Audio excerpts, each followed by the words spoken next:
Taib, bismillahirrahmanirrahim. Sekarang kita membahas tentang apa itu ha'ur rif'ah, ya, yang mana dia adalah lawan dari ha'ul khafdi.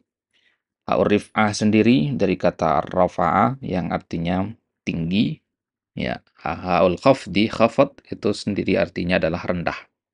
Jadi ha untuk menunjukkan ketinggian dan ha yang fungsinya sebaliknya untuk menunjukkan kerendahan atau kehinaan. Nah, kita mulai dari ha'ur rif'ah. Itu di surat Al-Fath ayat yang ke-10. Innal ladina yubayyi'unaka innama yubayyi'unallaha yadullahi fawqa adihim. Sesungguhnya orang-orang yang berbaiat kepadamu wahai Muhammad, ya, berbaiat artinya bersumpah setia. Innama yubayyi'unallah. Sesungguhnya yang mereka baiat itu adalah Allah. Yadullahi fawqa aidihim. Tangan Allah di atas tangan-tangan mereka. Faman nakatha fa innama yankusu ala nafsi. Dan barang siapa yang melanggar perjanjian itu, maka sungguhnya dia yang mereka langgar adalah diri mereka sendiri. Waman aufa, dan barang siapa yang memenuhi bima ahada alaihullah, ya, barang siapa yang setia dan memenuhi apa yang Allah janjikan kepada mereka, ya, bima ahada alaihullah, apa yang telah mereka janjikan kepada Allah, fasayutihi ajran azima, maka Allah akan berikan kepada mereka pahala yang besar. Nah, mana ha'ur rif'ah di sini?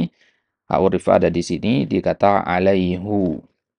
Ya, sebagaimana antum tahu bahwasanya, ya, kalau domir kemasukan oleh, ya, huruf jar, ya, maka dia dibacanya kasroh. Misalkan, ya, ila ilaihi, fi fihi, bi bihi, ala alaihi. Seharusnya alaihi. Tapi kenapa di ayat ini malah dibaca alaihu? Ya, orang kalau tidak belajar ini mungkin akan mengatakan Al-Quran salah harokat di sini. Padahal tidak.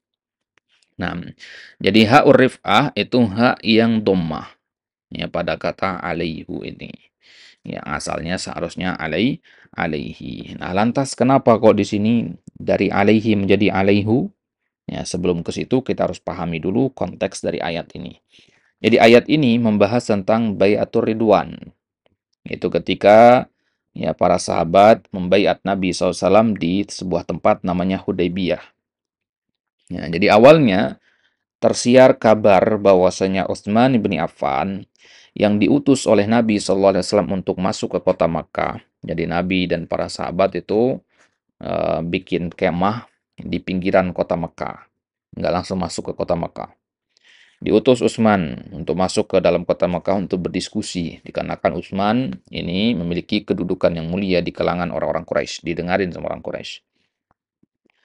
Begitu Utsman diutus sampai ke kota Makkah, ya, tujuannya diutus adalah untuk berdiplomasi, untuk berdiskusi dan menyampaikan tujuan Nabi SAW, ya, bahwasanya Nabi datang untuk umroh, bukan untuk memerangi, ya, orang-orang Mekah. Ya, maka tersiarlah kabar bahwasanya utusan Nabi yaitu Utsman tadi telah terbunuh. Ya, maka Nabi pun, ya, meminta para sahabatnya yang ada bersama beliau kala itu untuk berbaiat kepada beliau di bawah sebuah pohon. Jadi kalau kita akan perang sekarang ini, Nabi ingin menguatkan, ya, kekuatan internal dulu, ya. Ya, menguatkan kekuatan internal dulu. Kita harus sama-sama, ya, berjanji sekarang untuk, ya, berperang begitu. Jadi yang nggak mau ikut perang ya sudah nggak usah ikut gitu. Ya. Jadi akan ada peristiwa yang besar begitu.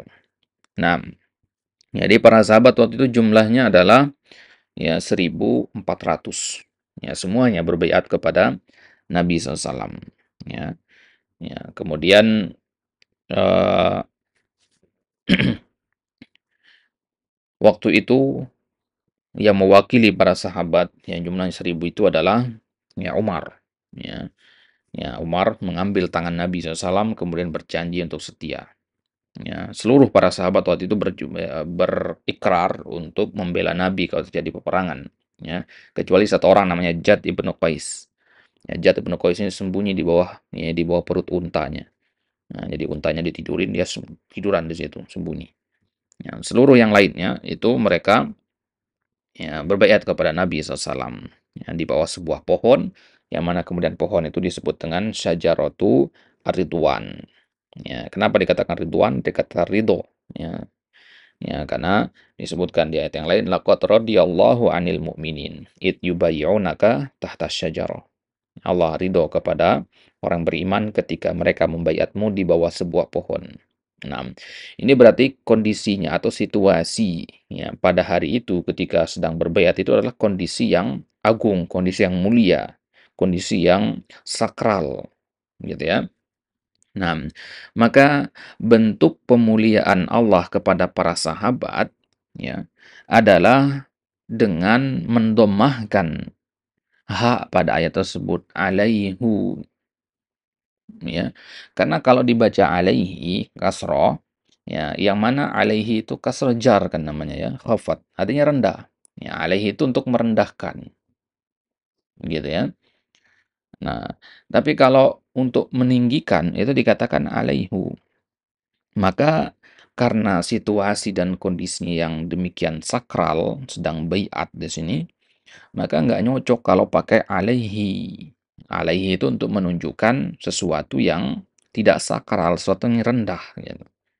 Maka karena sesuai dengan kondisinya, ya, kondisi situasinya sedang yang membahas sesuatu yang sakral, terjadi peristiwa yang besar, maka lebih cocok pakai dhamma.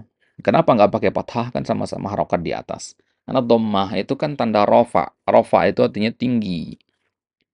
Ya, sedangkan kasroh itu kan tanda jar. Jar itu artinya di bawah, rendah. Atau khafad. Ya, makanya hak ini kemudian kita namakan ha'ur rif'ah untuk menunjukkan pemuliaan Allah kepada orang-orang yang telah memenuhi perjanjian mereka dengan Allah. Wa man aufa bima ahada alaihullaha.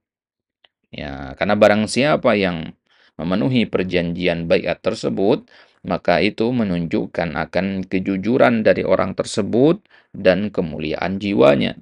Orang yang tinggi, orang yang mulia berarti. Bahkan Nabi mengatakan dalam riwayat Muslim, para sahabat yang membaiat Nabi pada kali itu, Nabi katakan, innakum ya afdalu ahlil ardi. Innakum al-yaum afdalu ahlil ardi. Ya, sungguhnya kalian adalah penduduk bumi yang paling mulia pada hari ini. Nah, ya, maka pakainya di situ dhamma. Ya, jadi baiat ini menunjukkan ya, orang-orang ini adalah orang-orang yang tinggi, orang-orang yang mulia, orang-orang yang agung di dunia dan di akhirat. Nah, maka lebih cocoknya pakai dhamma. Taib. Kemudian lawan dari ha'ur rif'ah itu ada sebaliknya, ha'ul khafdi. Ya, ha'ul khafdi. Ya, itu ya di surat Al-Furqan ayat 68 sampai 69. Walladzina la yad'una ma'allahi ilahan akhar wa la yaqtuluna an-nafsa allati harramallahu illa bil haqqi wa la yaznun. Wa man yaf'al dzalika yalqa athama yudha'af lahul 'adzabu yaumal qiyamati wa yakhlud fihi muhana. Dan orang-orang yang tidak menyekutukan Allah dengan sekutu yang lain. Mereka juga tidak membunuh jiwa yang Allah haramkan kecuali dengan cara yang benar. Mereka juga tidak yaznun, tidak berzina. Wa man yaf'al dzalika yalqa athama. Maka barang siapa yang melakukan hal tersebut, yalqa athama, mendapatkan hukuman, mendapatkan azab. Ya, nanti barang siapa melakukan 3 hal yang dilarang tadi, kesyirikan, pembunuhan, dan perzinahan. Yudha'af lahul azab, dilipat gandakan baginya azab yaumal qiyamah di hari kiamat, wa yakhlud fihi muhana, dan mereka akan kekal di dalamnya muhana, dalam keadaan hina. Nah, perhatikan hi di sini, ha juga, tapi haknya kasroh. Nah, maka cocoknya memang fihi di sini, ya, fihi muhana. Taib. Jadi ha ini namanya ha al-khafad. Ya, lawan dari ha rif'ah tadi. Kalau ha rif'ah untuk memuliakan, ini sebaliknya untuk menghinakan. Ya, dia masuknya ke huruf jar fi. Ya. Nah, nah maka Faidah juga di sini, ikhwah, ya, sebagian ulama qiraat dan ahli tajwid, mereka mengisbah kasroh pada ha ini. Ya, maka mereka membaca wa yakhlud fihi muhana, diisbahinya dipanjangkan. Ya, makanya ada tanda di situ ya. Ya, ada tanda di situ fihi muhana. Ya, diisbah dia. Kenapa begitu ya, ikhwah? Ya, ya seharusnya kan fihi muhana gitu kan. Tapi ini dipanjangkan ya, dua harokat ya. Dipanjangkannya ini ya untuk menunjukkan bahwasanya mereka menerima azab dan dalam kondisi hina itu dalam jangka waktu yang lama. Fihi, mereka lama di dalamnya. Muhana, dalam azab itu. Dalam keadaan, ya, dalam keadaan hina. Nah,